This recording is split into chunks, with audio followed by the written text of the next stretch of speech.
Bienvenidos todos. Antes que nada, quiero reiterar que ninguna de las opiniones aquí expresadas refleja necesariamente la opinión de la Asociación Mexicana de la Industria Fotovoltaica, el World Wildlife Fund, las Naciones Unidas o de la Organización Iniciativa Climática de México. Bueno, todos ya conocen la historia. Alguien entró en contacto con un animal portador de un virus desconocido y en cuestión de meses el mundo cayó en una crisis que muy pocos, si es que ninguno, han presenciado. Más de 450,000 personas han perdido la vida y decenas de millones han perdido su fuente de empleo. Los gobiernos han comprometido en todo el mundo casi 12 trillones de dólares para evitar el colapso económico, y muchos trillones más se gastarán en lo que pareciera ser una lenta y letárgica recuperación. Una de las preguntas hoy es, ¿qué forma tomará esta recuperación? Los gobiernos del mundo hoy se preguntan cuál es la mejor manera de conciliar crecimiento económico y sustentabilidad.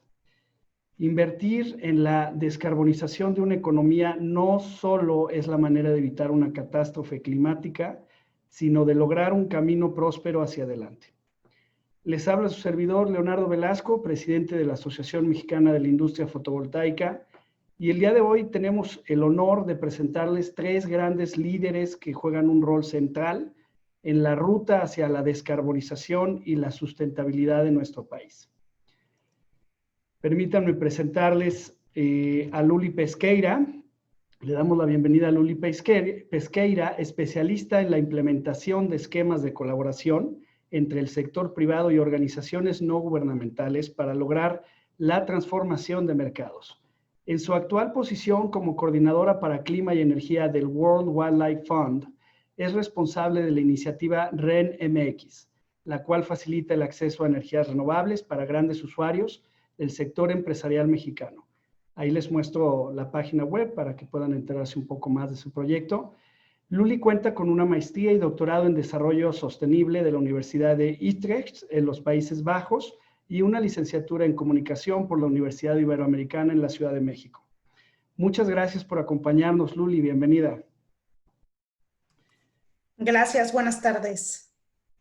A continuación, continuamos con Dolores Barrientos Alemán, quien es representante en México del Programa de las Naciones Unidas para el Medio Ambiente. Dolores ha diseñado e implementado importantes proyectos de promoción a renovables, participó activamente en el diseño y emisión de la Ley General de Cambio Climático en el 2012 y la Ley de Transición Energética en el año 2015. Ha ocupado cargos que la posicionan de manera única en el área de financiamiento climático, ocupando cargos en el Banco Interamericano de Desarrollo y el Banco Nacional de Comercio Exterior. Cuenta con una licenciatura en Economía del Tecnológico de Monterrey y una maestría en Administración Pública de la Escuela John F. Kennedy de la Universidad de Harvard. Bienvenida, Dolores. Gracias por acompañarnos. Gracias por la invitación. Buenas tardes a todos. Por último, nos acompaña Daniel Chacón Anaya, director de Energía de Iniciativa Climática de México, organización no gubernamental que promueve una economía de bajo carbono para mitigar el cambio climático en México. Daniel desarrolla y proporciona insumos técnicos y de política pública para promover la descarbonización del sector energético. Ha fungido como coordinador de asesores en Conagua, ha sido director general de materiales y actividades riesgosas de Semarnat y director general de auditorías ambientales de la Profepa. Daniel es ingeniero químico con maestrías en ingeniería ambiental y en gestión pública, ambas por el TEC de Monterrey. Bienvenido, Daniel.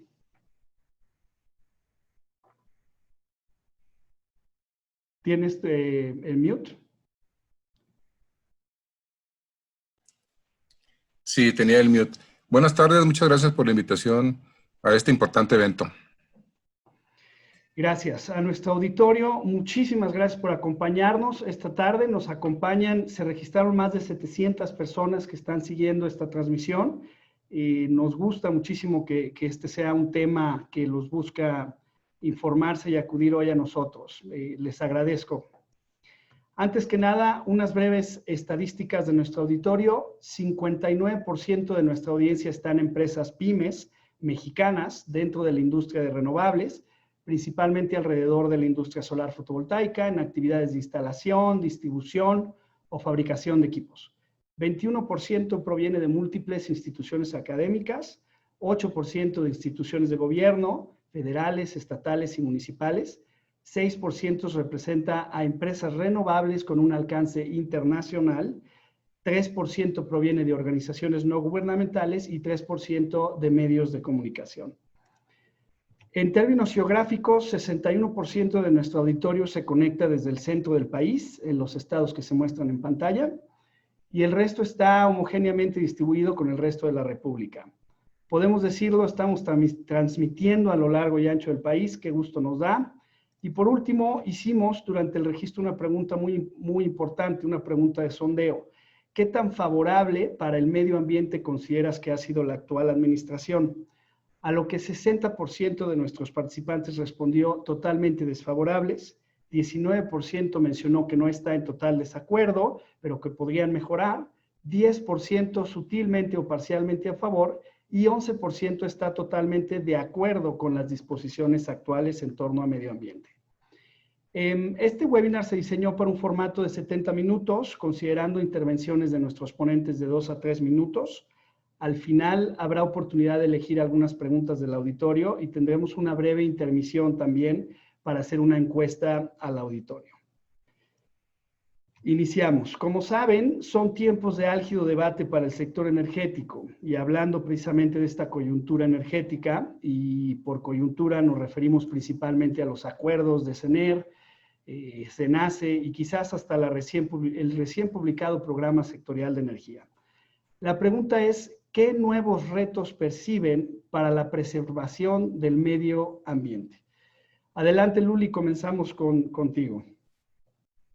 Muchas gracias, Leonardo. Pues mira, desde nuestra perspectiva vemos 3 principales retos que nos preocupan. El primero tiene que ver con que si bien esta administración no había priorizado los temas medioambientales y también de energía renovable, ahora con la crisis sanitaria, pues más se hunden en la agenda pública, ¿no? Si bien ha salido el tema de renovables gracias a todas estas controversias y propuestas, en la agenda pública, en la lucha por recursos, pues entra una disputa importante entre todos los problemas que tenemos que afrontar como país, ¿no? Entonces tenemos la emergencia sanitaria, que evidentemente es urgente atender, pero eso pues pone en riesgo desfasar otros temas importantes como el cambio climático y relegarlos a un segundo plano.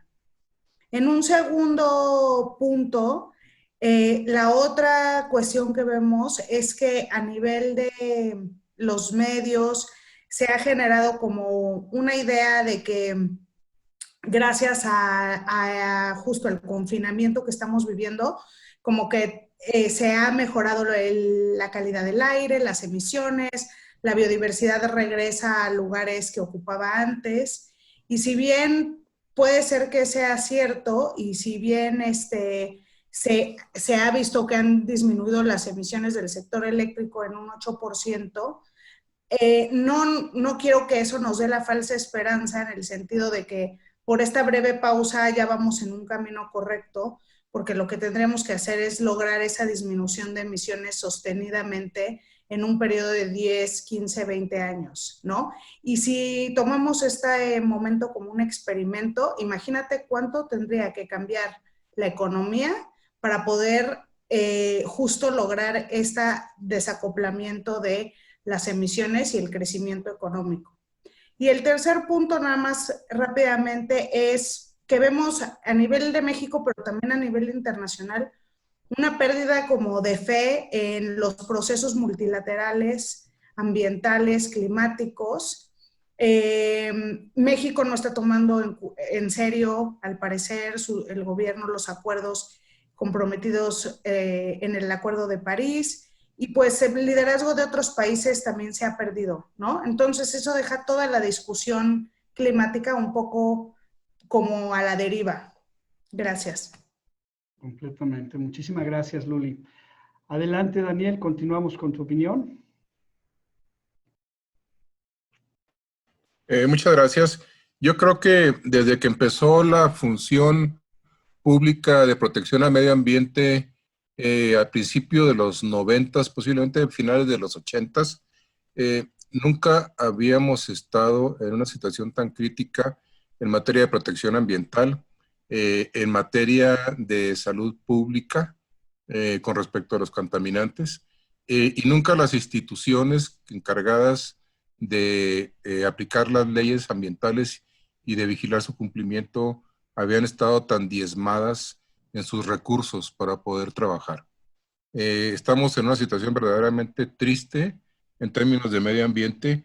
Yo creo que pues tendremos que esperar a que las cosas se compongan en el camino, pero se me hace difícil, dada la preeminencia que se le ha dado a actividades bastante dañinas para el medio ambiente. Y particularmente estamos hablando de este énfasis tan grande de regresar a la explotación masiva del petróleo pretendida.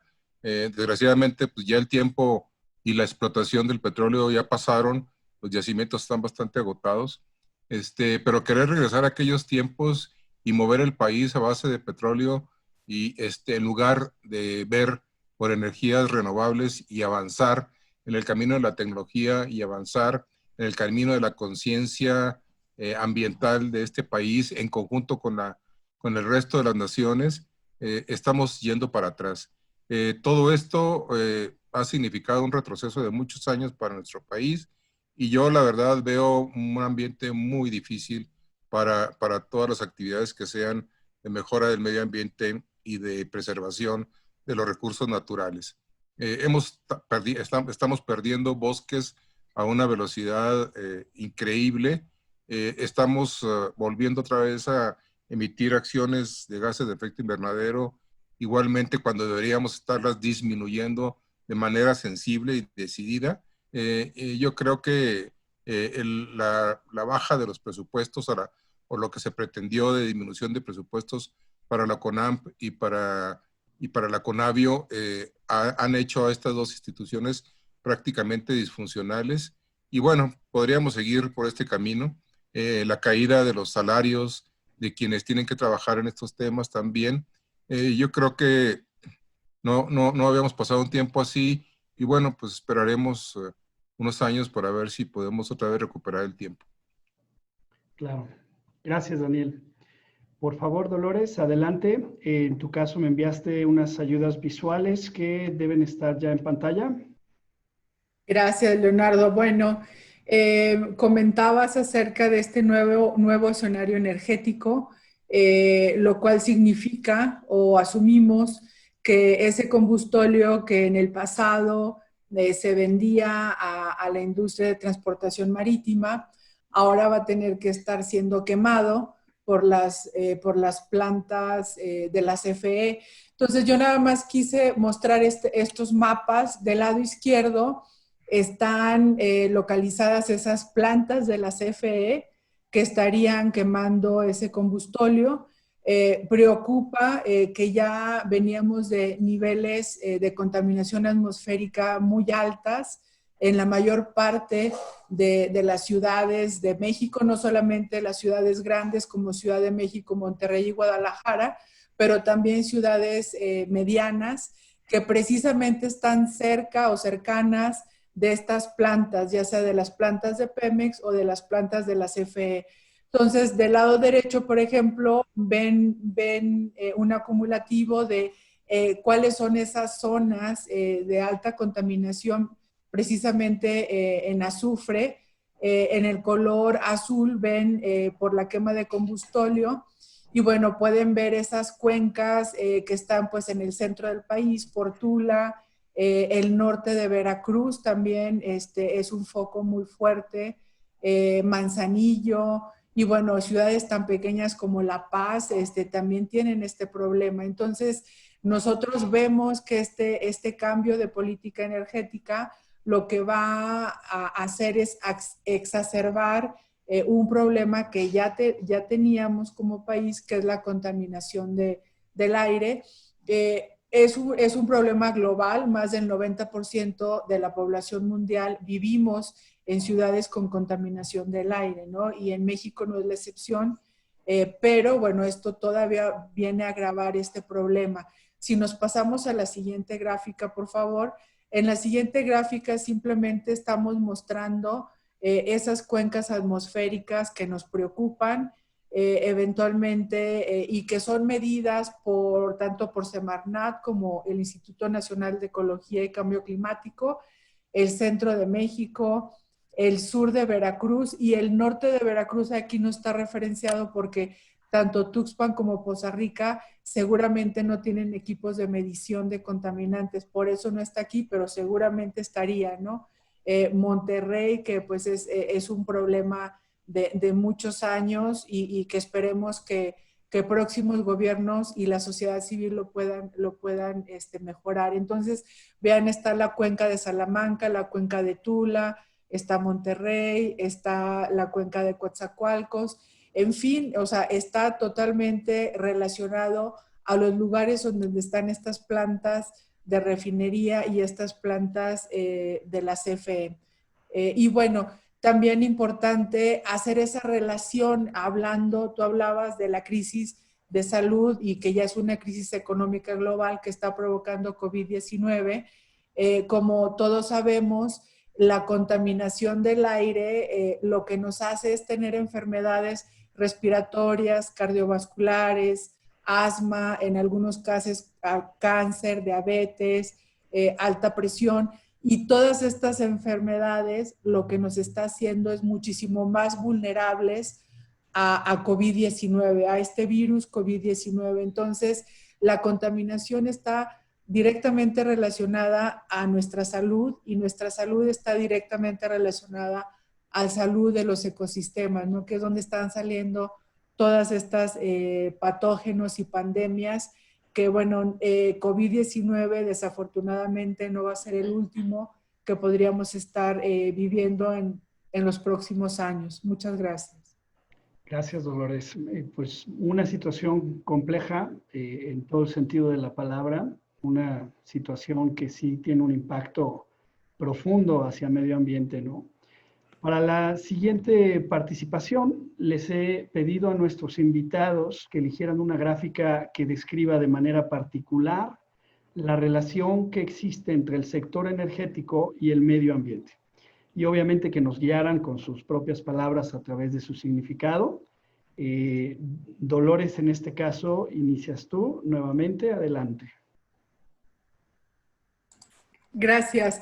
Bueno, yo quise ejemplificar esto porque como Luli comentaba, son muchas las noticias que hemos tenido estos últimos meses de confinamiento diciendo que el planeta respira, que la naturaleza vuelve a ciudades porque estamos nosotros pues confinados en nuestras casas. Realmente esto es totalmente temporal, necesitamos reforzar nuestras acciones en cuanto a la emergencia climática. Y bueno, aún y a pesar de este confinamiento y esta baja tal vez en emisiones de transporte, principalmente a nivel global, el 4 de junio se publica esta gráfica en donde nos dice que ya esa acumulación de gases de efecto invernadero que estamos haciendo a la atmósfera y que pues no pueden salir de ahí, o sea, es un efecto acumulativo por todos estos años desde que estamos quemando carbón y petróleo. Ya llegamos el 4 de junio a una concentración de 416 partes por millón. ¿Qué significa? Significa que estamos muy, muy cerca a llegar a los 450 partes por millón. Y 450 partes por millón acumulada en la atmósfera significa que podríamos estar llegando ya a ese incremento de temperatura promedio global de 2% o entre 1.5 y 2%, perdón, 2 grados de incremento. Y ese es el punto de inflexión en donde ya como seres humanos ya no vamos a poder tener la vida que conocemos ahora. Si nosotros pensábamos que COVID ha sido una gran crisis y catástrofe humana, de salud, social y económica, pues esto lo que nos espera a los 450 partes por millón, más o menos sería cercano a 10 veces más potente lo que estamos viviendo ahora en COVID. Algunos expertos han calculado que el costo económico de llegar a ese incremento de temperatura estaría siendo alrededor de 7 veces el Producto Interno Bruto. Entonces, es algo que no nos podemos imaginar. Y bueno, en los cálculos que los climatólogos tienen respecto a cuántos días nos faltarían si seguimos emitiendo los gases, pues a la misma tendencia que lo hemos estado haciendo los últimos años, nos faltarían solamente 3,600 días, es decir, nos faltaría un poquito menos de 10 años. Y todo esto nos lleva entonces a muchos cálculos que han hecho otros climatólogos en el pasado y en el pasado reciente, que nos dice que la década del 2030 va a ser una década o de una gran oportunidad si actuamos desde ahora, o de una gran decadencia si no actuamos, y entonces vamos a estar en la lista de las especies en peligro de extinción, entrecomillado este comentario, ¿no? Entonces, esa es la magnitud de la crisis climática que eventualmente muchas cosas políticas, económicas, noticias del día al día nos van desviando de esta gran atención y esta gran amenaza que tenemos como humanidad. Muchas gracias. Gracias a ti, Dolores. Daniel, presento la diapositiva en pantalla. Adelante. Gracias, Leonardo. Se ve un poquito confusa, pero déjenme explicarle. Miren, en el eje horizontal tenemos los años de aquí al 2100, y en el eje vertical tenemos millones de toneladas de CO2 equivalentes por año emitidas en México. Y esta particularmente son las millones de toneladas de CO2 emitidas por el sector eléctrico. Podemos ver una línea ascendente un poquito zigzagueante de color moradito, que empieza en 2020, un poquito antes, en valores cercanos a 100 millones de toneladas de CO2 equivalentes al año, y sigue ascendiendo hasta un punto en el 2050. Ahí vemos en ese punto una leyenda que dice Prodecen y estrategia en el de 162 millones de toneladas. Es decir, nuestra política energética es ascendente en la emisión de CO2, y si seguimos con los comportamientos actuales, llegaremos a estar emitiendo 162 millones de toneladas. Eso era con la reforma energética. Eso era con la intención de llegar a un 24% en un 35% en 2024, y tener una emisión total de CO2 en el sector eléctrico de 139 millones de toneladas en el 2030. Con las pretendidas nuevas disposiciones de parte de CENER y del SENACE para quemar combustóleo en las plantas y ponerles barreras infranqueables a las energías renovables, estaríamos teniendo esa curva todavía más tendiente hacia arriba. Ahora bien, podemos ver ahí con unos cuadritos en verde, en el 2024 aparece un cuadrito que dice LTE 35% y más o menos 130 millones de toneladas. Eso es lo que teóricamente, de acuerdo con el mandato de la Ley de Transición Energética, debemos tener y debemos llegar en energías limpias en el 2024, teniendo en cuenta la realización de las subastas como venían siendo programadas. Y pues todos sabrán, todos recordaremos que las subastas se cancelaron. En 2018 no hubo ninguna subasta, 2019 tampoco, y ahora en el 2020 tampoco, porque ya el tiempo se acabó para la convocatoria.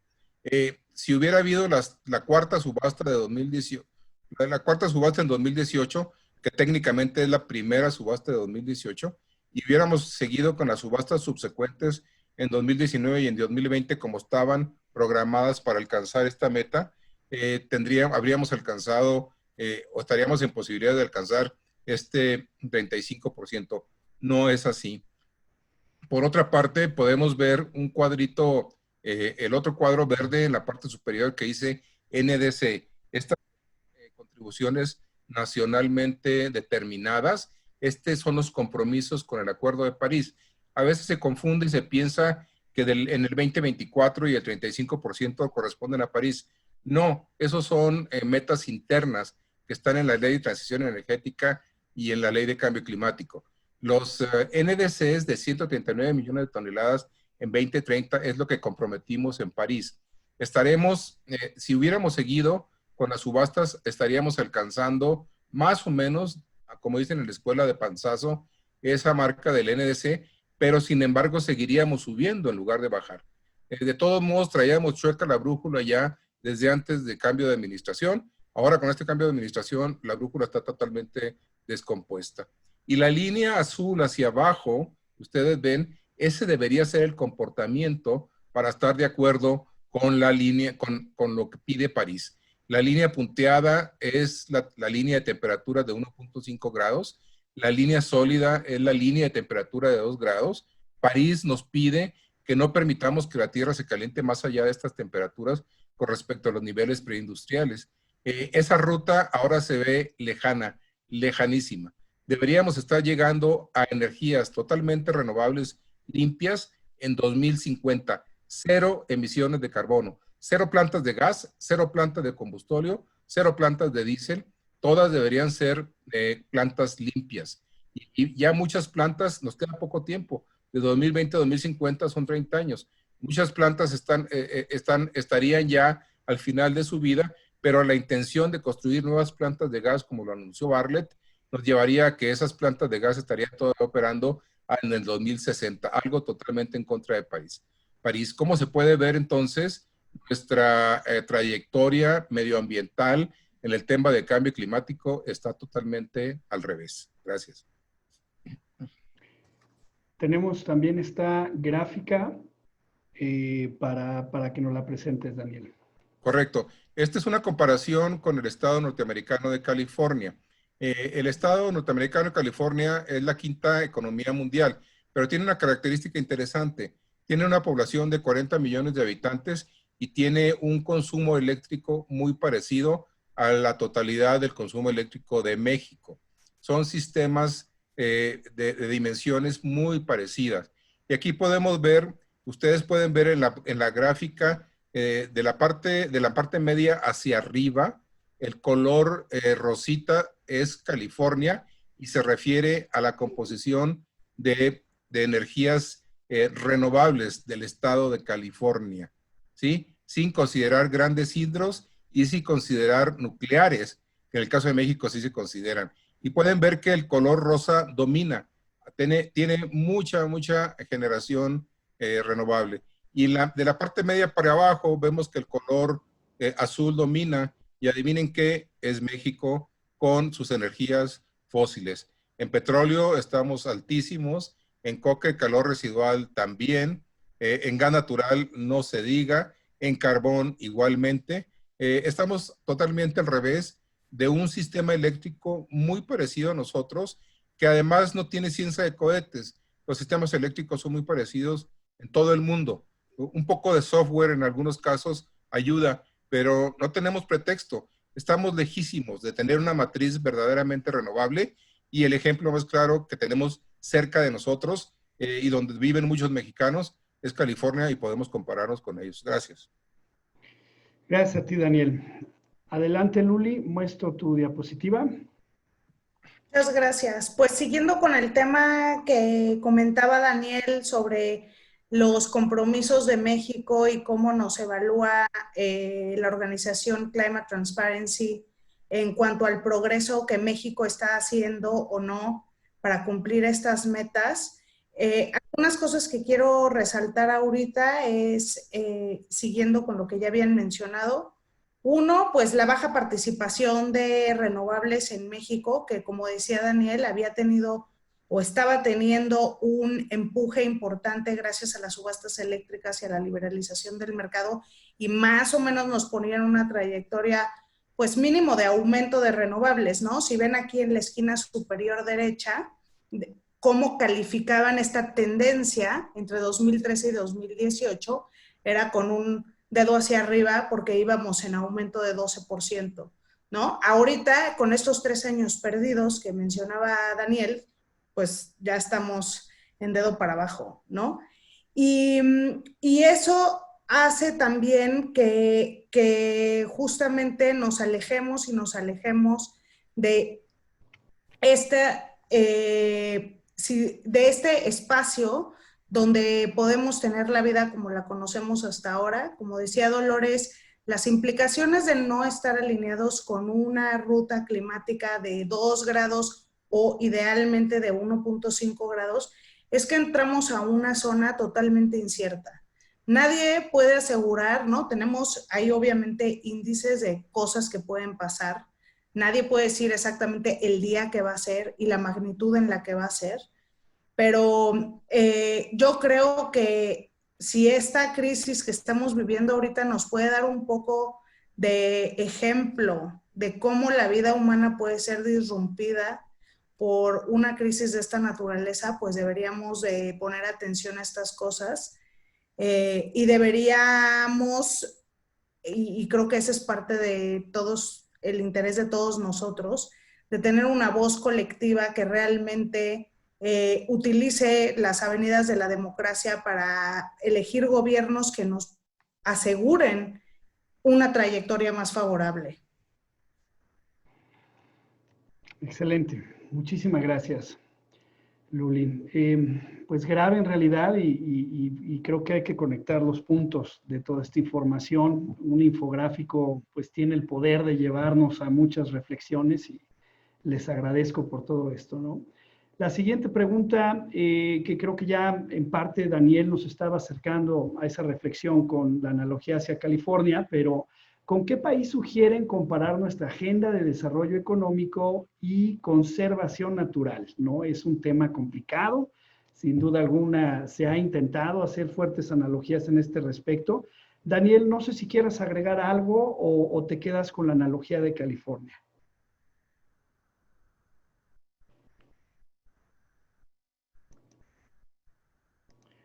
Perdón, ¿estás en mute?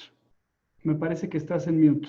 Perdón. Sí, esta evolución de California de pasar de una matriz energética relativamente sucia a principios del nuevo siglo, del 2000, en 20 años y posiblemente menos, porque empezaron a agarrar vuelo y probablemente en 2008, 2009 ya estaban bastante encarrilados, lograron desarrollar esta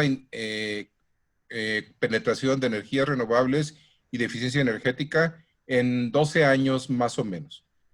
Pasaron de tener probablemente un 7% de energías renovables a tener ahora 35% de energías renovables en apenas 12 años.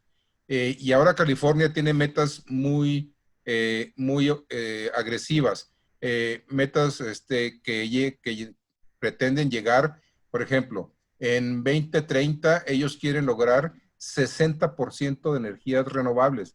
En 2030. Nosotros estamos haciendo, estamos tratando de arrastrarnos por el piso para llegar al 35% de energías limpias, a las que hay que descontarles la energía nuclear y las grandes hidros para poder ser comparables con California. California quiere llegar al 2030 con 60% de energías limpias sin considerar nuclear ni grandes hidros. De hecho, la nuclear va de salida, la última planta la van a cerrar en 2025.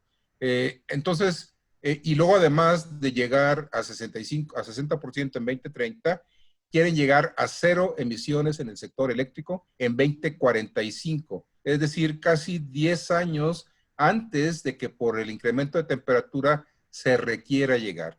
Eso se llama ambición y se llama inteligencia, porque además estas energías, las nuevas energías, son más baratas, bajan el costo de la red, no producen emisiones y no producen gases tóxicos que enferman a la gente. Gracias, Daniel. Gracias, Daniel. Adelante, Luli, por favor.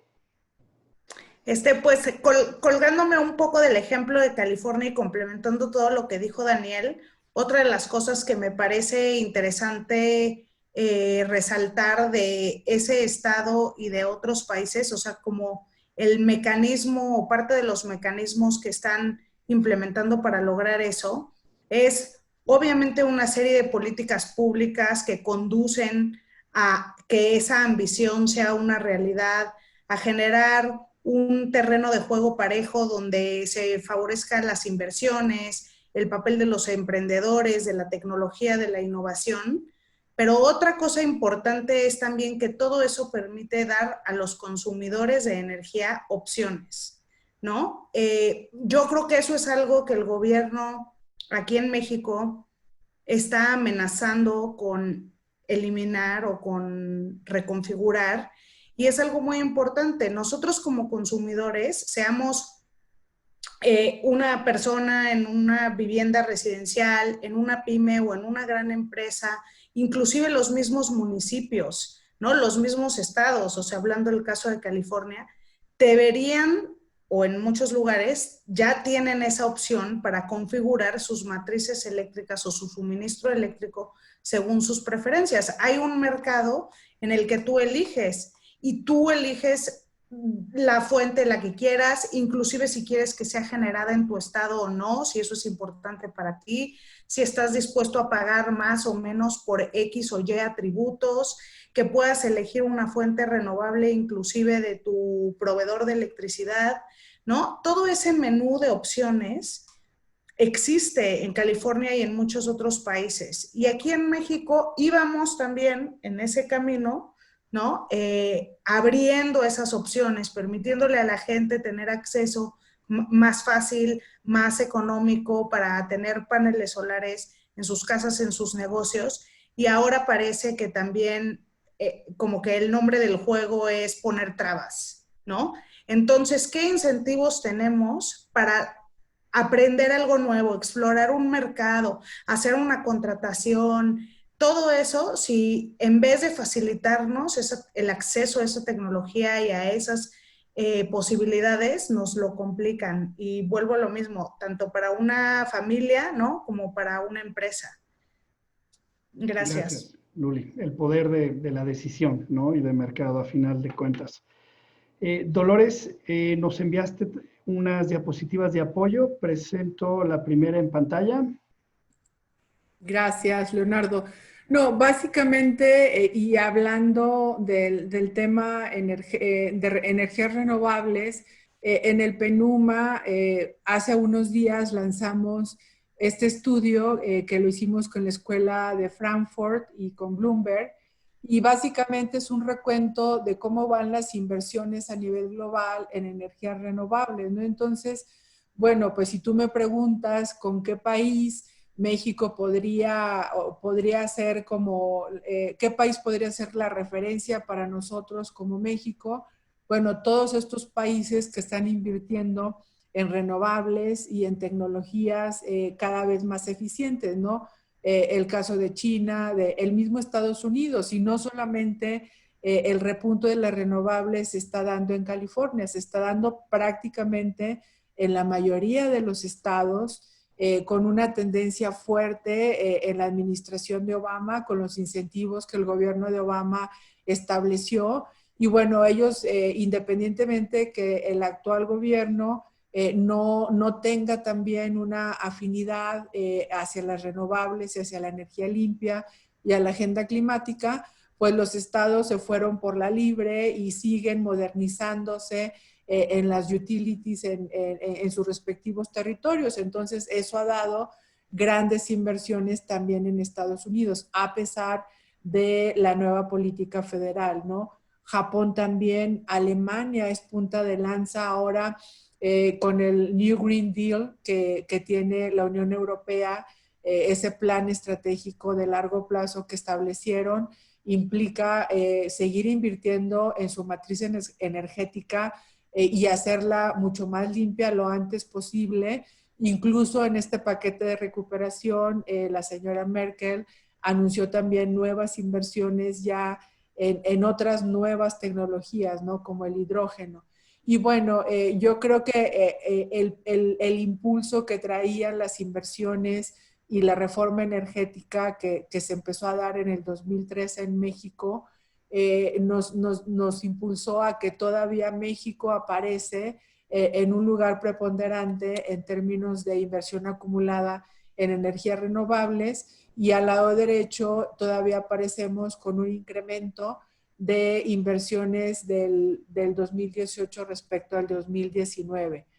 Si nos vamos a la siguiente gráfica, lo único que quería mostrar es también otro estudio que el PENUMA saca todos los noviembres, y es el Emissions Gap Report, y es cómo vamos en alcanzar esas metas del Acuerdo de París por tecnologías o por algunos países.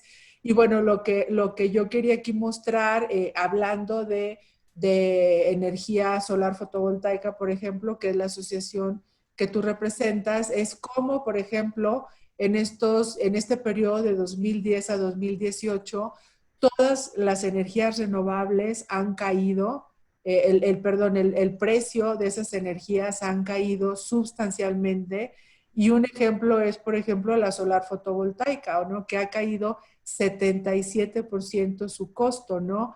El otro gran ejemplo es también la solar a gran escala, en concentrado a menos 46, y luego ya viene la eólica, tanto en terreno como offshore, que estaría entre menos 20 y menos 35%. Entonces, en la siguiente gráfica se muestran precisamente esos países que están tomando ventaja, por ejemplo, en este caso específico, de los precios tan bajos de la energía solar fotovoltaica, ¿no?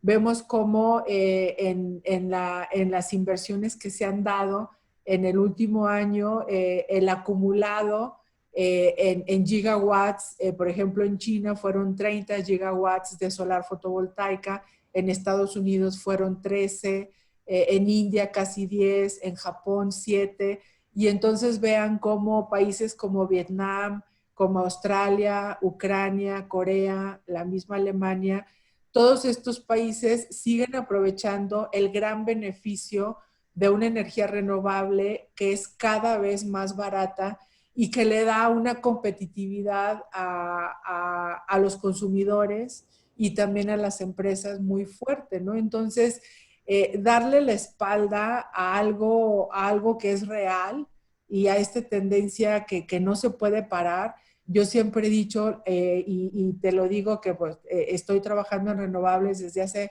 más de 15 años, y siempre digo, desde hace 15 años, cuando la CFE empezó a poner las primeras turbinas en el istmo de Tehuantepec, las puso porque eran rentables. O sea, desde aquel entonces, esas turbinas hace 15 años eran rentables porque era un sitio pues con gran capacidad y gran potencia eólica. Y a lo largo de todos estos años, bueno, estas renovables siguen siendo mucho más rentables, y es por eso que cerca en 20 estados de la República Mexicana tenemos solar y tenemos eólica, y en algunos lados geotermia, porque son y seguirán siendo muchísimo más baratas que quemar petróleo y muchísimo más baratas que cualquier otra alternativa tecnológica que tengamos en este momento. Entonces, como consumidores, no podemos darle la espalda a las renovables a pesar de cualquier cosa. Completamente, Dolores. Muchas gracias. Que por cierto, este reporte recién fue liberado, el de REN 21, famosísimo, importantísimo, que ya completa, cubre todo 2019. Entonces, a todos los que estamos en la industria, pues esperamos con ansias estos reportes, y acaba de salir. Bueno, le voy a pedir a Manuel, director de la MIF, que me ayude a liberar la encuesta de opinión que tenemos preparada para ustedes. Muy sencilla encuesta de opinión. Queremos saber un poquito de los hábitos sustentables que tienen, desde donde sea que nos estén escuchando, y las preguntas las hicimos un tanto abiertas, con la libertad de que pudiera ser bajo un entorno particular o bajo un entorno laboral. La primera, pues hablamos de movilidad sustentable. En ocasiones ahí también podemos referirnos a los que han hecho un cambio de un vehículo a un sistema de movilidad, inclusive como una bicicleta. Generación con fotovoltaico en casa o negocio, composteo, reciclaje. Aquí hablamos de los principales residuos, entendemos a veces no se puede hacer el 100%. Consumo de carne, entendemos todos también existe una fuerte implicación detrás de ese suministro. Procuramos una selección de marcas locales y orgánicas y por último apoyamos cada año a ONGs y fundaciones con proyectos sustentables. Muy importante, vamos a compartir los resultados antes de terminar. Podemos ver que ya el 50% de los participantes está emitiendo un voto. Vamos a avanzar mientras llenan las respuestas nuestros participantes. Bueno, esta pregunta de especial importancia para todos ustedes que tienen proyectos, que están encabezando grandes iniciativas. ¿Para qué proyecto en específico quisieran convocar apoyo en el auditorio? Adelante, Lulia, iniciamos contigo. Sí, claro. Bueno, nosotros en WWF justo tenemos una iniciativa llamada RENMEX, como decías al principio, que busca facilitar el acceso a energía renovable para grandes usuarios de energía, para que tengan justamente acceso a estas opciones en el mercado de las que yo hablaba, ¿no? Que sepan que existe un mercado liberalizado donde pueden comprar a la CFE como a otro tipo de empresas privadas, obteniendo una negociación favorable y de acuerdo a la electricidad que demandan, a su curva de consumo, a las características y ubicación geográfica de su empresa. Entonces, nosotros pues hemos trabajado ya con alrededor de más de 20 empresas que ya compran energía renovable o están pensando hacerlo, justamente para intercambiar aprendizajes entre ellos, ¿no? Entonces, la idea aquí es que como esto es un mercado nuevo que tiene una serie de reglas diferentes, digamos, a las que existían antes, pues nuestro trabajo es facilitar esas conexiones entre los usuarios de energía para que puedan comparar opciones y que más fácil puedan acceder a estas energías. Y también quiero comentar el caso de India, aprovecho porque esta iniciativa en México es parte también de iniciativas similares que WWF impulsa en India, en Vietnam, en Estados Unidos, en Australia, en China, donde es más o menos factible acceder a la energía renovable y donde cada país tiene sus propias barreras, ¿no? Aquí nosotros habíamos identificado que las barreras eran sobre todo de conocimiento y técnicas para estas empresas y ahora pues vemos que también hay ciertas barreras políticas, ¿no? Por mencionar el caso de la India, que tiene sus complejidades también, tienen también unas metas ambiciosas para lograr el 40% de la capacidad instalada en el 2030 y están en camino a cumplirlos. Y esto ha sido gracias al rol activo que está jugando el gobierno en promover la adopción de energía renovable con incentivos, políticas favorables, mecanismos de mercado, conectando actores, ¿no? O sea, quiero resaltar aquí cómo sí una decisión proactiva del gobierno a favor de las renovables sin importar necesariamente quién lo genere, ¿no? Porque ahorita estaba leyendo los comentarios y aquí la cuestión no es que CFE no genere electricidad. CFE puede tener la participación que quiera del mercado. Lo que nosotros estamos argumentando es que sea generada a partir de fuentes limpias, ¿no? Y CFE puede ser tan competitiva y puede ofrecer a los consumidores tantas opciones como se pongan creativos para hacerlo. En India, por ejemplo, cada estado tiene su política y su marco regulatorio independiente. Imagínense la complejidad que eso tiene para un usuario si pensamos en alguna empresa que tenga 3 plantas distribuidas, ¿no? En norte, sur, este del país. Tiene una complejidad adicional de la que tiene México, que nosotros por lo menos tenemos un sistema casi totalmente interconectado. Y aún así, gracias a ese rol activo del sector privado que está eligiendo las opciones renovables y que está aprovechando estas condiciones favorables del gobierno, pues estamos viendo el despliegue más alto.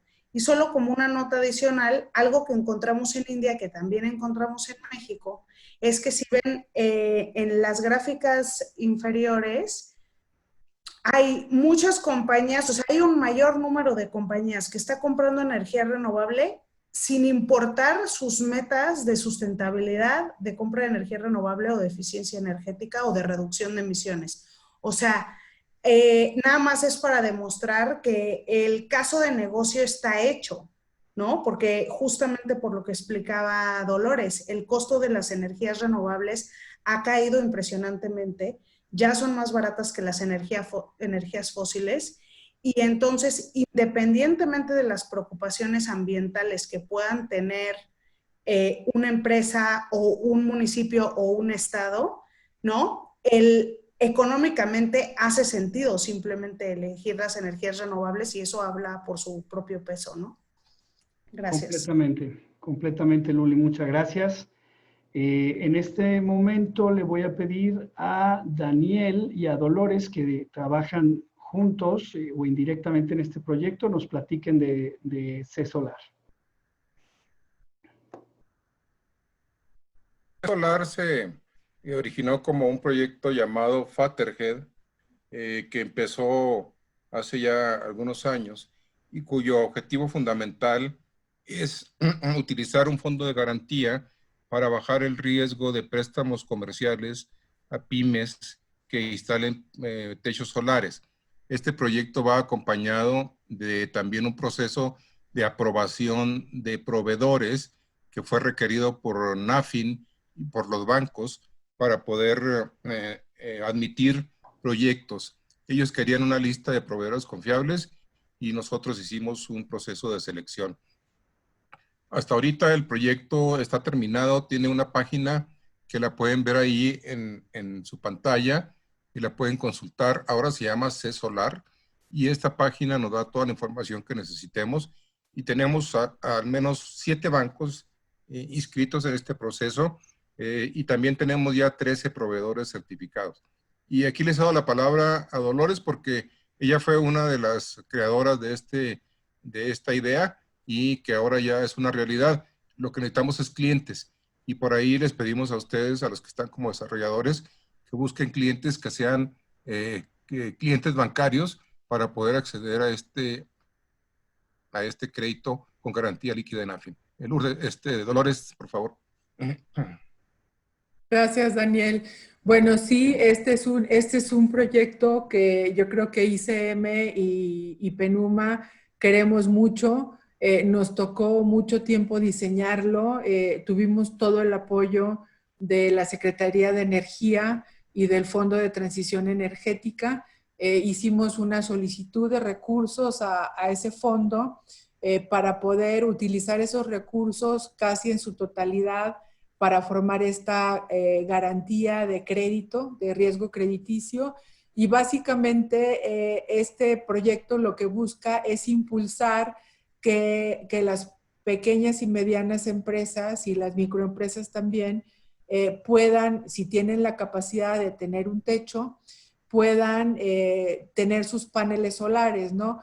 Yo creo que algunas de las barreras, además de la del conocimiento y la tecnológica, como ya comentaba Luli, en este caso de cómo podemos seguir expandiendo el uso de energías renovables de una manera en nuestras casas o nuestras pymes, es tener ese conocimiento de que son más baratas.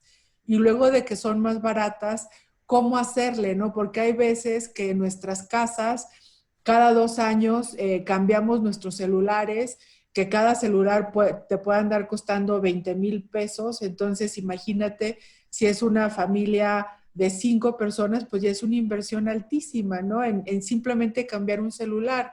¿Y cómo podemos hacer que estos consumidores mexicanos puedan tener más información y hacer decisiones mucho más inteligentes, ¿no? Porque a lo mejor en lugar de cambiar 5 celulares cada 2 años, pueden poner paneles solares en su casa que les van a durar 20 años y que les van a generar ahorros sustanciales cada año, ¿no? Entonces, esto se enfocó precisamente para pymes por el mandato del Fondo de Transición Energética. Y bueno, todos estos recursos están en una garantía nacional financiera. También se hizo un proceso que fue también algo tardado, en donde Nacional Financiera, a través de sus procesos, pudo dar de alta a los principales bancos comerciales que hay en México para que esos bancos puedan acceder a esta garantía. Y básicamente, platicando con los compañeros de NAFIN que manejan esta garantía, pues eso le da, por ejemplo, la posibilidad a una pequeña y mediana empresa de financiar su panel solar, pero al mismo tiempo, como decía Daniel, con proveedores de paneles solares certificados al más alto nivel, o sea, a estándares internacionales que dentro del proyecto se desarrollaron, incluso con el apoyo de la cooperación alemana de GIZ.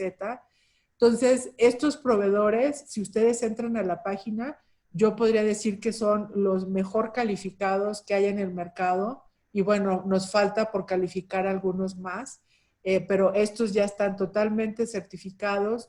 Y la garantía lo que hace a las pymes es que si no era sujeta de crédito, va a poder ser sujeto de crédito, porque la garantía precisamente la va a respaldar a la pyme en su compra, y ofrece un financiamiento de alrededor de 7 años.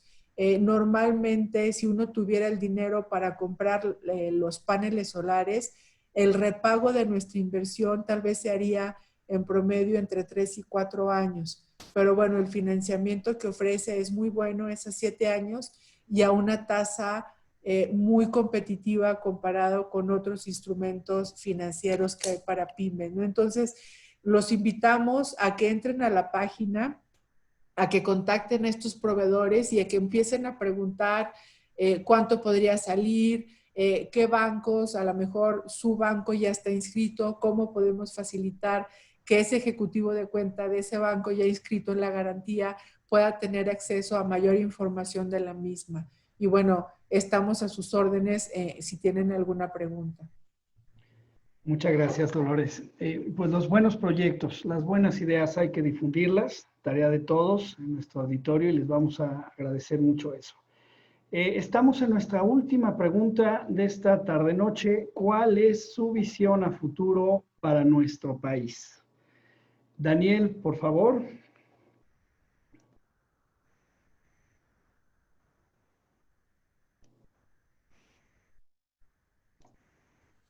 Perdón, tenía medio escondido el menú del mute. Quisiera ser optimista, pero no puedo. Sin embargo, en el sector de la pequeña, de los pequeños generadores, en la parte de generación distribuida, creo que las cosas están relativamente tranquilas, aunque hay algunos intentos de control de parte particularmente de CFE y que fueron evidenciados en el acuerdo de la CENER de política pública, donde decían que pues había que analizar si los techos solares podían conectarse en el circuito de distribución o no. La realidad es que existe muchísima capacidad en México para un circuito de distribución. Números gruesos nos dirían que hay 11,000 circuitos en el país y cada circuito tiene una capacidad de alojar energía solar del orden de 30 megas por circuito. Estamos hablando entonces de 33,000 megas de capacidad en el país, que es más que suficiente para conectar prácticamente todos los techos solares, todos los techos de casas del país. Entonces yo creo que en la parte de la pequeña generación distribuida, solar, las cosas no están tan mal. Claro, los desarrolladores van a decir que la CFE está cada vez más lenta en toda la parte de interconexión, y es cierto, están arrastrando los pies porque no quieren competencia, pero de ahí a que hubiera ya disposiciones normativas impidiéndolo, como se pretendió hacer con la gran escala, creo que todavía la estamos librando. Entonces, en ese sentido, podemos ir por las energías renovables de pequeña escala, y eso también elimina emisiones. Desde ese punto de vista, yo creo que tenemos una buena posibilidad. Otra cosa que también inspira y emociona es que el Poder Judicial se ha mantenido independiente de las decisiones arbitrarias del Poder Ejecutivo, y en ese sentido está concediendo amparos a las empresas que buscaron este recurso legal en contra de las disposiciones del SENACE y en contra de las disposiciones de la CENER. Entonces, desde ese punto de vista, creo que la independencia del sector judicial, si se mantiene y ya da soluciones definitivas a estos amparos, nos da la esperanza de que finalmente se pueda transitar hacia una economía baja en carbón. También hay presiones internacionales, recordemos, en el TEMEC ya se está criticando a México por parte de Canadá y Estados Unidos por las trabas que se están poniendo en el sector petrolero y también en el sector eléctrico. Entonces yo creo que también la presión de afuera va a servir para que esta embestida que se tiene en contra de las renovables desaparezca o se modere suficientemente para permitir trabajar y avanzar en este campo. Ya vemos que el medio ambiente, particularmente las emisiones, y también ya vimos que las emisiones de dióxido de carbono disminuirán conforme vayamos incrementando el porcentaje de renovables. Gracias. Gracias a ti, Daniel. Dolores, adelante. Sí, bueno, yo creo que muchos de nosotros, los que estamos en el panel y los que nos están escuchando, en su mayoría, hemos estado trabajando por muchos años, por más de una década, podría decirlo, en este camino hacia una economía más competitiva, pero al mismo tiempo una economía más sostenible, ¿no? Y como hace algunos días, el 5 de junio, el Día Mundial del Medio Ambiente, me preguntaban qué opina la ONU de esta situación totalmente extraordinaria, ¿no? Porque no habíamos visto un caso en el planeta en donde hubiera frontalmente, ¿no? Una guerra contra las renovables. Lo que nosotros comentábamos es que en la ONU y en mi programa en particular vamos a seguir apoyando las energías renovables como lo hemos venido apoyando muchos años atrás, porque estamos seguros que es la solución a esta gran crisis climática que cada vez más se acerca, es mucho más cercana, ¿no? Yo, la verdad, tengo toda la confianza que el gobierno de México pues recapitule en estas posiciones. Yo creo que tenemos una gran capacidad técnica en el gobierno de México como para reconsiderar este tipo de situaciones, pero también estoy segura que a nivel estatal ya hay muchos gobiernos estatales que están promoviendo las renovables en sus territorios. A nivel corporativo o de grupos de empresas que pueden tener a lo mejor un mini sistema, un circuito, ya lo están haciendo. Y recordarles que México es demasiado grande y tenemos muchísima gente bien competitiva. El sector industrial de México es el más competitivo que hay en América Latina y el Caribe, eso sin duda. Y entonces en el sector privado es donde podemos ver que se van a dar estas soluciones. Y como yo les decía, ya las renovables no necesitan subsidios, allá son totalmente económicamente viables, son súper baratas, lo único que necesitan es que no les pongan piedras en el camino, ¿no? Y eventualmente como consumidores, yo les recomiendo, y yo creo que ahí Leonardo, que es el experto fotovoltaico de este panel, que nos diga Leonardo, o sea, Si nosotros en nuestras casas estamos pagando más de 3,000 pesos o de 4,000 pesos al bimestre de energía eléctrica, ya deberíamos de estar con nuestros paneles solares porque ya estamos perdiendo dinero. Entonces, que Leonardo nos comente como consumidores cuál es ese breaking point en donde ya deberíamos de estar buscando un proveedor de paneles solares para ponerlo en nuestros techos, ¿no? Y bueno, la tecnología y el conocimiento sigue, la tenemos que aprovechar. Como país siempre hemos sido un país emprendedor, y yo creo que vamos a seguir adelante, y de parte de Naciones Unidas, bueno, estamos aquí para apoyar en lo que podamos al gobierno federal, pero también a los gobiernos estatales, a los gobiernos de las ciudades. También tenemos acuerdos de cooperación con empresas, con ONGs. Entonces, ahí estamos aplicando la universalidad que tiene la Agenda 2030 y el desarrollo sostenible. Yo los invito a todos ustedes a que sean cada vez más consumidores más inteligentes y más sostenibles, ¿no? Y bueno, nosotros en América Latina no solamente estamos promoviendo y seguimos promoviendo las renovables. Muchos países, como ya vieron en el mapa, Brasil, Chile, el mismo gobierno colombiano recientemente ha hecho compromisos muy fuertes para las renovables. También estamos apoyando una nueva transformación tecnológica, que es ese otro sector que también contribuye mucho a esas emisiones, que es el sector transporte, ¿no? Y ahí traemos todo un programa de movilidad eléctrica con Chile, con Costa Rica, con Colombia, con Brasil, y próximamente vamos a tener algunas aproximaciones a ciudades para también empezar a implementar esta gran tecnología que es la movilidad eléctrica, y que es la otra gran solución para ese alrededor de 70% del causante de la crisis climática, que es el sector energético a nivel global y a nivel México. Y bueno, yo los invito a que sean cada vez más consumidores responsables, inteligentes, pero que también exijan que podamos tener todas las opciones tecnológicas que cualquier otro país pueda tener, y en este caso estamos hablando de las renovables. Gracias. Muchísimas gracias, Dolores, y te agradezco también la mención. Sin duda alguna, fotovoltaico es una tecnología en la que creemos en la asociación, hemos promovido muchísimo. En México es un poco difícil ver el costo de la electricidad, quizás los efectos de los subsidios no dejan ver claramente lo que cuesta, y hay muchas personas confundidas, pero sin duda alguna es una tecnología que se va a desarrollar, que está proliferando, que está creciendo a doble dígito, y agradezco que lo digas. Representamos en la MIFA muchos profesionistas que ven esto no solo como medio de subsistencia, sino también como una cultura y una forma de vida, ¿no? Esta es una manera de poder juntar nuestra necesidad económica con aquellas necesidades del mundo, y nos encanta, ¿no?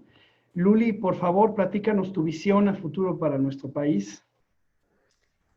Pues yo, como Daniel, no soy tan optimista, tengo mis días, pero bueno, al final nuestra visión es que haya un México donde se dé una transición energética justa, donde poco a poco se vayan impulsando estas políticas y tecnologías que contribuyan a la penetración de la energía renovable, que la democraticen, que haya energía renovable en todas las escalas que sean necesarias, en gran escala, en pequeña escala, en diversas fuentes, porque esa es precisamente una de las grandes oportunidades que ofrece esta transición, ¿no? No queremos energías renovables a cualquier costo y de cualquier manera.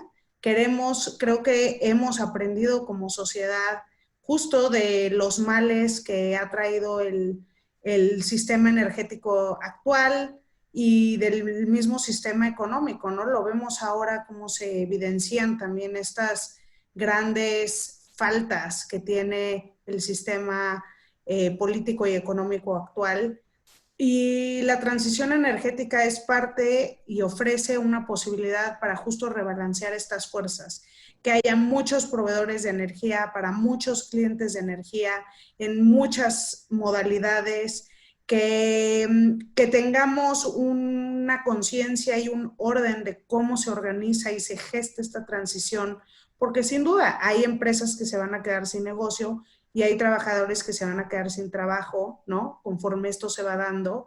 Y todo eso se puede gestionar de una manera que básicamente permita que haya los menos perdedores posibles, ¿no? Entonces, nosotros en WWF, ese es nuestro mandato, ¿no? Buscar la transición energética justa, la democratización de la energía. Y como decía Dolores, igual trabajamos con un montón de organizaciones, con el sector privado, con organizaciones internacionales, con estados, sobre todo de gobiernos locales, estatales y municipales, con la academia, justo para impulsar esos cambios, más ahora que parece que esa es la avenida, ¿no? De abajo hacia arriba. El ejemplo que mencionaba Dolores del caso de Estados Unidos, donde independientemente de lo que diga el Ejecutivo Federal, los estados toman las riendas de su propio desarrollo y hacen sus elecciones, y eso es lo que estamos viendo aquí en términos energéticos, pues, y de inversión, pues presentan una realidad también y una oportunidad, ¿no? Entonces, pues para eso es para lo que nosotros trabajamos y eso es lo que esperamos ver. Comparto también con Dolores la esperanza de que el gobierno recapacite y rectifique un poco alguna de las actividades y de los discursos, sobre todo, que ha promovido, que siento que no siempre son constructivos, ¿no? Creo que hay mucha polarización innecesaria respecto a temas que ya no eran controversia. Creo que la evidencia científica está allá afuera de cómo es posible operar con renovables, de sus costos, de la seguridad energética, etcétera, y como que vuelven a poner en la agenda política temas que ya estaban zanjados y eso no es constructivo, ¿no? O sea, tenemos que dedicar demasiado tiempo a aclarar cosas que ya habían sido aclaradas en vez de estar pensando en el futuro. Gracias. Muchas gracias a ti, Luli. Y en efecto, o nos ponemos de acuerdo o eventualmente la catástrofe se va a encargar a todos alinearnos en una dirección y ojalá no vaya a ser muy tarde. Llegamos al término de nuestras preguntas. En este momento lo que quiero hacer es pedirles a ustedes, ponentes, que revisen las preguntas que está haciendo nuestro auditorio y elijan una cada uno de ustedes para responderla. Mientras hacen eso, yo voy a compartir los resultados de nuestra encuesta. Muy interesante. La respuesta más concurrida fue reciclo una parte importante de mis desechos. Muy interesante, el 64% de nuestro auditorio eligió esa respuesta. En segundo término procuramos una selección de marcas con distintivos locales y sustentables. Una preferencia que eligió el 63% de los participantes. Posteriormente, con un 54%, he reducido mi consumo de carne, ¿no? Ya se practica el Meatless Monday y cuenta, cuando menos un día a la semana podemos prescindir de los cárnicos, ¿no? Posteriormente, el 31% eligió composteo la mayoría de mis residuos orgánicos. En un 27% empatados, manejo un vehículo híbrido eléctrico o mi estrategia de movilidad es sustentable, genero electricidad con módulos fotovoltaicos en casa o en el trabajo. Y por último, apoyamos cada año a ONGs o fundaciones con proyectos sustentables, un 28%. Potencialmente esta última quiero enfatizar, hay que involucrarnos. Las páginas de cada uno de los proyectos y de las organizaciones que representan Luli, Dolores y Daniel están en un principio, son proyectos que ya conocen y yo creo que ahí no importa si somos de izquierda, de derecha, de arriba, de abajo, lo que opinemos, esta es nuestra línea de defensa, ¿no? Entonces hay que apoyarlos. Luli, no sé si quieras iniciar, escoger alguna de las preguntas del auditorio.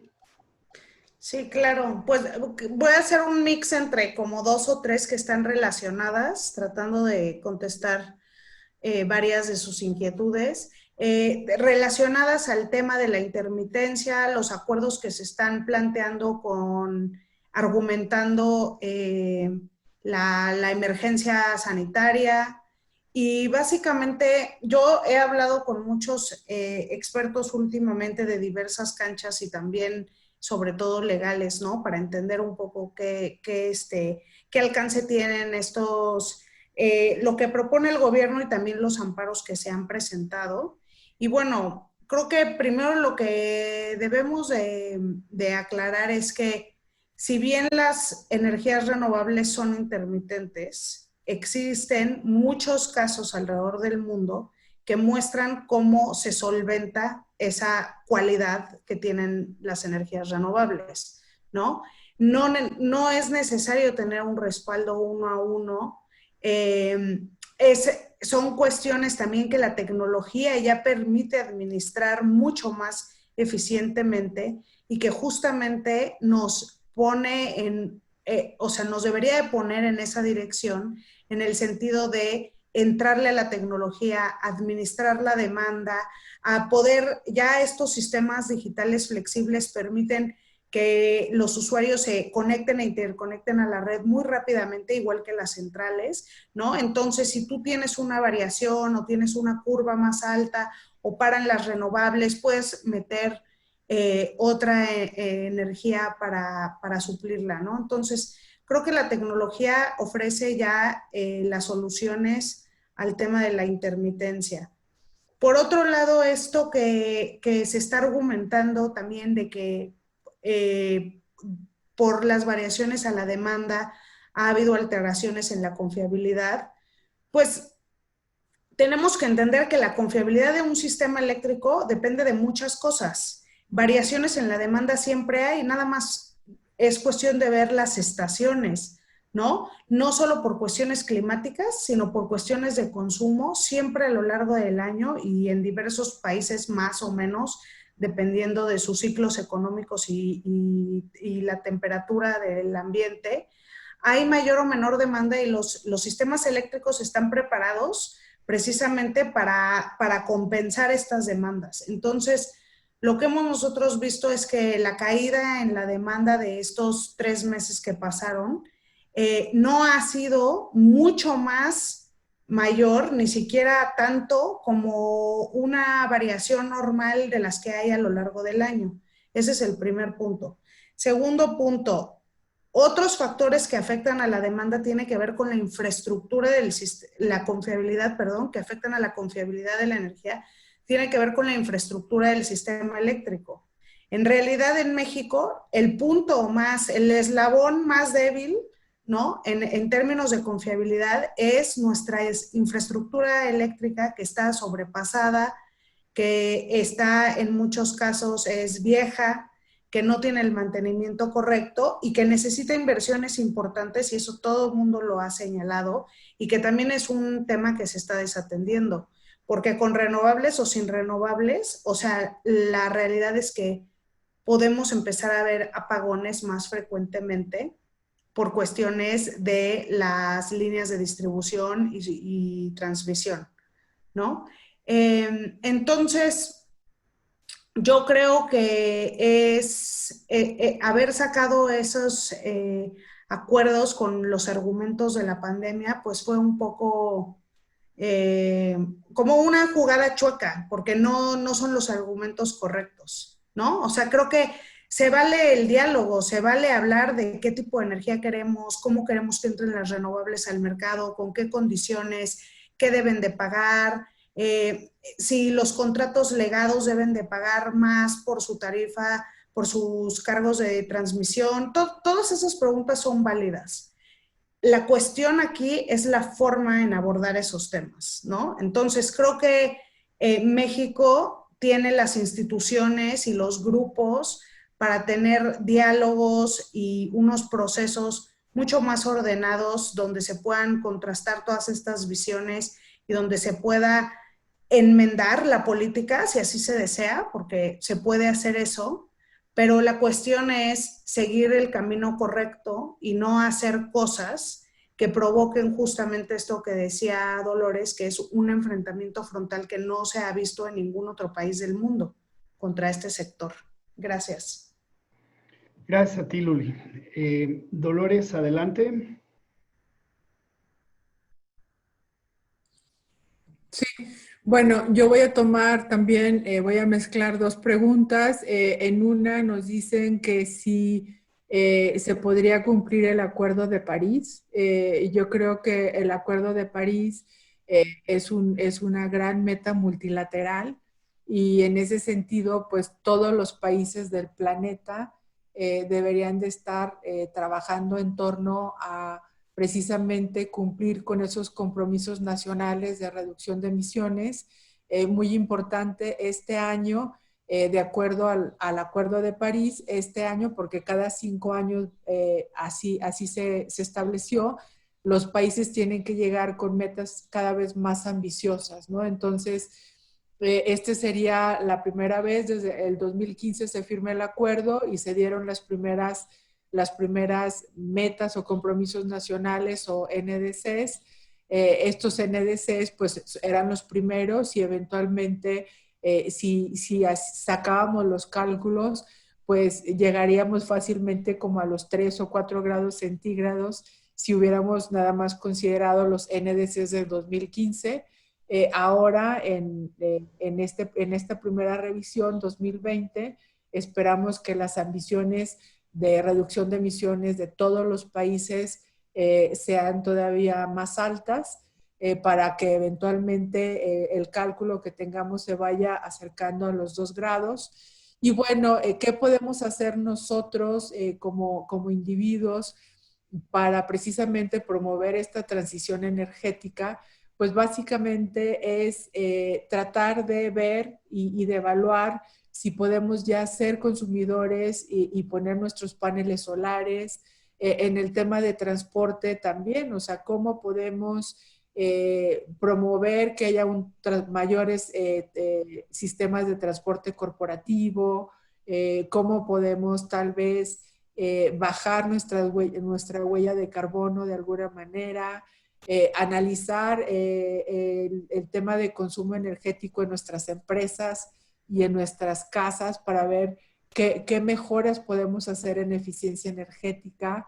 El tema del transporte híbrido y eléctrico, ya el híbrido es una realidad y el eléctrico pues todavía tiene costos adicionales a las otras alternativas, pero yo creo que la humanidad con todos estos grandes retos que tenemos, seguimos constantemente desarrollando nuevas tecnologías, investigando más. Entonces yo sí soy muy positiva y creo que el ser humano, su conocimiento, su capacidad de organización y su capacidad de llegar a acuerdos multilaterales sí nos podría dar la solución para poder cumplir de alguna manera el Acuerdo de París y no llegar a esa crisis climática que es un camino de no retorno. Muchas gracias, Dolores. Daniel, adelante, ¿encontraste algunas preguntas para responder? Varias.